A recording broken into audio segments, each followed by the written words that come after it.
Investors large caps లో పెట్టుకోవచ్చా? Yes, large cap అనేది డెఫినెట్ గా మనకి రిటర్న్స్ అనేది ఇస్తుంది. నెక్స్ట్ 2 years వరకు అయితే మనకి లార్జ్ క్యాప్ అనేది ఫెయిర్ వాల్యుయేషన్ అయితే పనిచేస్తుంది. సో దీని గురించే మనకి పోర్ట్ఫోలియో అనేది రీబ్యాలెన్స్ చేస్తూ ఉండాలి, రెగ్యులర్ గా రివ్యూ చేస్తూ ఉండాలని ఒక కామెంటరీ చెప్తూ ఉంటాము. ఎప్పుడైతే లార్జ్ క్యాప్ తో కంపేర్ చేస్తే మనకి mid and small cap sectors definite గా 1-2 years లో ఫెయిర్ వాల్యుయేషన్ లోకి వచ్చే అవకాశం ఉంటుంది. అప్పుడు మళ్ళీ కావాలి అంటే రీబ్యాలెన్సింగ్ పద్ధతిలో లార్జ్ క్యాప్ లో నుంచి mid and small cap segment లోకి వచ్చినట్లయితే అప్పుడు మనకి మంచి రిటర్న్స్ వచ్చే అవకాశాలు ఉన్నాయి.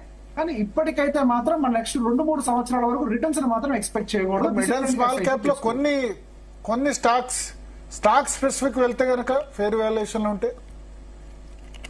సో స్టాక్ స్పెసిఫిక్ గా వెళ్ళినప్పుడు ఇక్కడ చిన్న సమస్యలు ఉంటాయండి. సహజంగా ఇప్పుడు అన్ని స్టాక్స్ కూడా వాల్యుయేషన్స్ ఎక్కువ ఉండడం వల్ల mid and small cap segments లో ఎవరైతే స్టాక్స్ కొన్నారో వాళ్ళందరి పోర్ట్ఫోలియోస్ 50-60% వరకు కూడా పడిపోయిన పరిస్థితులు అయితే కనపడుతున్నాయి చాలా క్లియర్ గా.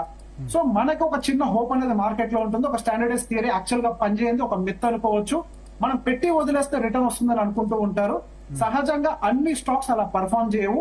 చరిత్రలో ఏదో 1-2 స్టాక్స్ మాత్రమే కన్సిస్టెంట్ గా రిటర్న్స్ ఇస్తూ పైకి వెళ్తూ ఉంటాయి. కానీ ఏవైతే ఇప్పుడు పడ్డాయో ప్రతి ఒక్కటి రికవర్ అవుతుందనంటే దానికి ఎటువంటి ఎవిడెన్స్ లేవు.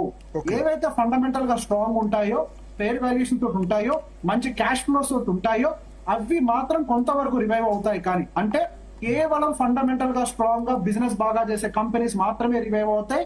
ఏవైతే ఆపరేట్ చేయబడ్డాయో అవి ఏవి కూడా రివైవ్ అయ్యే అవకాశాలు ఇప్పుడప్పుడే కనిపించట్లేదు. 5 ఏళ్లు 10 ఏళ్లు 15 ఏళ్ళైనా కానీ కొన్ని స్టాక్స్ రికవర్ అవ్వకుండా చరిత్రలో అలానే మిగిలిపోయాయి. ఆ చరిత్రలోకి ఇప్పుడు ఏవి చేరతాయి అనేది the time has to decide. So అందుకే స్టాక్స్ కొనేటప్పుడు కంపెనీకి సంబంధించిన నెంబర్స్, క్యాష్ ఫ్లోస్ అన్ని చెక్ చేసి వాళ్ళు వ్యాపారం బాగా చేస్తున్నారంటే మాత్రమే పెడితే మేబీ మనకి రికవరీ రావచ్చేమో. కానీ ఇంతకు ముందు చూసినటువంటి రిటర్న్స్ అయితే స్టాక్ మార్కెట్ లో కనిపించాయి.